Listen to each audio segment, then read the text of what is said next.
ফিরে এলাম পরবর্তী ক্লাসে। আমি Shekhar Chatterjee. Welcome back to Chatterjee commerce academy. আজকে আমরা রেকটিফিকেশন এরার্সের ওভারকাস্ট আন্ডারকাস্টের রুলস করব। প্রথম ক্লাসে আমরা অ্যাকাউন্টস মিস্টেক করেছিলাম, তারপরে বুক মিস্টেক। আজকে ওভারকাস্ট আর আন্ডারকাস্টের রুলসগুলো বোঝাবো, প্লাস অঙ্ক করাবো। Rectification of errors, overcast and undercast. Overcast undercast এটা ওয়ান সাইড এরার হয়, মানে একটা দিক ভুল হবে। কীরকম? 1 নম্বর, যে অ্যাকাউন্টটা ওভারকাস্ট হবে সেই অ্যাকাউন্টটাকে অপোজিট বা রিভার্স এন্ট্রি করতে হবে। নেক্সট, যে অ্যাকাউন্ট আন্ডারকাস্ট হবে সেই অ্যাকাউন্টকে সেম এন্ট্রি করতে হবে। ক্রেডিট আন্ডারকাস্ট আমি পরে বুঝিয়ে দিচ্ছি। এবার এক্সাম্পল দিয়ে বুঝিয়ে দিয়েছি। এক্সাম্পল, যদি ডেবিট ওভারকাস্ট হয়, অ্যাকাউন্টটা যদি ডেবিট থাকে, ওভারকাস্ট হয়, তাকে অ্যাকাউন্টটাকে ক্রেডিট করে দিতে হবে। আর অ্যাকাউন্টটা যদি ক্রেডিট থাকে, ওভারকাস্ট হলে তাকে ডেবিট করতে হবে। আর আন্ডারকাস্টের ক্ষেত্রে কী হবে? যদি ডেবিট আন্ডারকাস্ট হয় তাহলে তাকে আরও ডেবিট করতে হবে, যদি ক্রেডিট আন্ডারকাস্ট হয় তাকে আরও ক্রেডিট করতে হবে। Example, practical problem. 1 নম্বর, the sales book December was added short. Added short মানে আন্ডারকাস্ট বাই ₹1000 টাকা। কী বলেছে? সেলস বুক, ডিসেম্বরের সেলস বুক 1000 টাকা শর্ট হয়েছে, মানে আন্ডারকাস্ট হয়েছে। এবার ওয়ার্কিং সেলস বুকের, আমার সেলস বুকের কী থাকে? সেলস অ্যাকাউন্টের কী থাকে? ক্রেডিট ব্যালেন্স থাকে। কারণ যখন সেলস করবো হয় cash account debit to sales হবে, অথবা যাকে সেলস করবো debtors account debit to sales হবে। সেটা আন্ডারকাস্ট হয়েছে। আন্ডারকাস্ট হলে এন্ট্রিটাকে আরও ক্রেডিট করতে হবে অ্যামাউন্ট দিয়ে। অঙ্কে এসো। জার্নালের ছক করলাম, in the books of rectification of journal entries, date particular যে ছক আছে। তাহলে এন্ট্রিটা কী করলাম? সেলস অ্যাকাউন্টকে আরও ক্রেডিট করলাম, যেহেতু এটা ওয়ান সাইড এরর। তাহলে আর একটা সাইড যখন আমি পাচ্ছি না, তখন আমাকে সাসপেন্স অ্যাকাউন্ট দিয়ে সাসপেন্স অ্যাকাউন্টকে ডেবিট করতে হবে, এবং সেলস অ্যাকাউন্ট আন্ডারকাস্ট হয়েছে, সেলস অ্যাকাউন্টকে আরও ক্রেডিট করতে হবে। ন্যারেশনটা সেম লিখে নাও রেকটিফাই। কেন সাসপেন্স অ্যাকাউন্ট করা হয়? আমরা আগে যখন ভিডিও করেছিলাম, ট্রায়াল ব্যালেন্স করেছিলাম, ট্রায়াল ব্যালেন্সে আমরা ডেবিট এবং ক্রেডিট দিক দুদিক সমান হয়েছিল ট্রায়াল ব্যালেন্সের ক্ষেত্রে। এবার যে জার্নালে ভুল হবে, জার্নালের পর লেজার করা হয়, লেজারের পর ট্রায়াল ব্যালেন্স করা হয়। তো ট্রায়াল ব্যালেন্সের আগে যদি সেই ভুলটা ধরা না পড়ে, তাহলে ট্রায়াল ব্যালেন্সটা মেলাতে গেলে অ্যাকাউন্টসে আমাদের সাসপেন্স অ্যাকাউন্টকে ক্রিয়েট করতে হবে, কারণ ট্রায়াল ব্যালেন্সটা আমাদের মেলাতে হবে। পরে যখন ধরা পড়বে সেই অ্যাকাউন্টটাকে অরিজিনাল এন্ট্রি করে রেকটিফাই করে দিতে হবে। এই কারণে সাসপেন্স অ্যাকাউন্টটা করা হয়। 2 নম্বর, a periodical total of purchase book was cast short. Purchase book 1000 টাকা শর্ট হয়েছে। এন্ট্রিটা ওয়ার্কিংটা কীরকম হবে? পারচেস অ্যাকাউন্ট কী হয়? ডেবিট ব্যালেন্স হয়। পারচেসের ডেবিট ব্যালেন্স হয়। কেন হয়?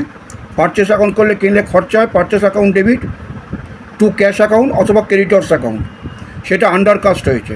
তাহলে আন্ডারকাস্ট হলে সেম এন্ট্রি করতে হবে, তাকে আরও ডেবিট করতে হবে। অঙ্কে এসো। 2 নম্বর, purchase account debit one side error, ফলে যে সাইডে আমি কিছু পাচ্ছি না সেখানে হবে টু সাসপেন্স অ্যাকাউন্ট 1000 টাকা। ন্যারেশন সব লিখে নাও রেকটিফাইড কমা দিয়ে। 3 নম্বর, the total of purchase return book has been undercast by ₹1000। Purchase return বুকের ক্রেডিট ব্যালেন্স থাকে, working. Purchase return credit balance থাকে, এইটা হয়ে গেছে আন্ডারকাস্ট, আরও ক্রেডিট করতে হবে। পারচেস রিটার্নে কেন ক্রেডিট ব্যালেন্স থাকে আমি আরেকবার রিভাইজ দেওয়ার মতো মনে করে দিচ্ছি। পারচেস করলে ডেবিট হয়, সেটা যদি রিটার্ন হয় তাহলে ওটাকে রিভার্স এন্ট্রি করে ক্রেডিট করতে হয়। পারচেস ডেবিট হলে পারচেস রিটার্নকে ক্রেডিট করতে হয়। অঙ্কের সব। তাহলে পারচেস রিটার্ন ক্রেডিট ব্যালেন্স আন্ডারকাস্ট হয়েছে, শর্ট হয়েছে, টু পারচেস রিটার্ন ক্রেডিট করলাম। ডেবিট কাকে করব?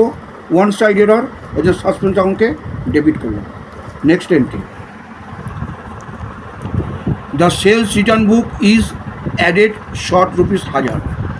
সেলস রিটার্ন বুকের ডেবিট ব্যালেন্স থাকে, ওয়ার্কিং। সেলস রিটার্ন বুক তার ডেবিট ব্যালেন্স থাকে, এটা আন্ডারকাস্ট হয়েছে, ফলে আরও ডেবিট করতে হবে। সেলস রিটার্ন কেন ডেবিট ব্যালেন্স থাকে একবার রিভাইজ দিয়ে দিচ্ছি। সেলস যখন হয় তখন আমরা করি cash account debit to sales অথবা debtors account debit to sales. তো সেলসে ক্রেডিট করেছিলাম, এখন যদি রিটার্ন আসে তাহলে তাকে রিভার্স এন্ট্রি করতে হবে। সেলস রিটার্ন এই কারণে ডেবিট হয়। তাহলে এটা আন্ডারকাস্ট হয়েছে, সেলস রিটার্নকে আরও ডেবিট করলাম। ক্রেডিট সাইডে কিছু নেই, টু সাসপেন্স অ্যাকাউন্ট ক্রিয়েট করে 1000 টাকা করলাম। তাহলে এন্ট্রিটা হচ্ছে sales return account debit to suspense account. Next overcast. Sales book overcast by ₹1000। সেলসের ক্রেডিট ব্যালেন্স থাকে, এটা ওভারকাস্ট হয়েছে। তাহলে ওভারকাস্ট হলে রিভার্স এন্ট্রি করতে হয়। সেলস অ্যাকাউন্টকে সেলস বুক ক্রেডিট থাকে, একে রিভার্স এন্ট্রি করলে সেলস অ্যাকাউন্টকে ডেবিট করতে হবে। ওয়ান সাইড এরর, অপোজিট সাইডে আরেকটা অ্যাকাউন্টকে সাসপেন্স অ্যাকাউন্ট করতে হবে। অঙ্কে এসো, sales account debit to suspense account 1000। Narration সব লিখে কমা দিয়ে নাও রেক্টিফাইড। পারচেজ বুক ওভারকাস্ট 1000 টাকা। পারচেস অ্যাকাউন্ট কী থাকে? ডেবিট ব্যালেন্স থাকে, এটা ওভারকাস্ট ডেবিট ব্যালেন্স থাকে, ওভারকাস্ট হয়েছে তাহলে রিভার্স এন্ট্রি করতে হবে, ক্রেডিট করতে হবে। টু পারচেস অ্যাকাউন্ট ক্রেডিট করলাম 1000 টাকা, ওয়ান সাইড এরর, ওই জন্য সাসপেন্স অ্যাকাউন্টকে ডেবিট করলাম। Next entry, sales return book overcast by ₹1000 working. Sales রিটার্নের ডেবিট থাকে, ওভারকাস্ট হয়েছে, তার মানে সেলস রিটার্ন ডেবিট ব্যালেন্স থাকে, ওভারকাস্ট হয়েছে, তার জন্য ক্রেডিট করতে হবে। অঙ্কে এসো, সেলস রিটার্নকে ক্রেডিট করলাম 1000 টাকা, ওয়ান সাইড এরর, ওই জন্য সাসপেন্স অ্যাকাউন্টকে ডেবিট করলাম।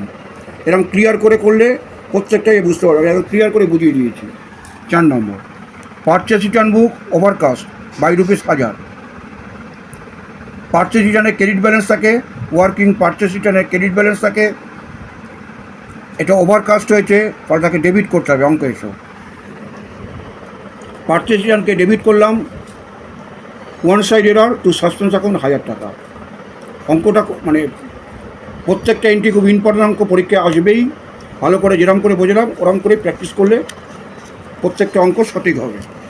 ভিডিওটা ভালো লাগলে লাইক করবে, শেয়ার করবে এবং সাবস্ক্রাইব করবে, নোটিফিকেশানটা অন করে রাখবে, তাহলে প্রত্যেক ভিডিও আপলোড হলে সবার কাছে তোমার কাছে গিয়ে পৌঁছাবে।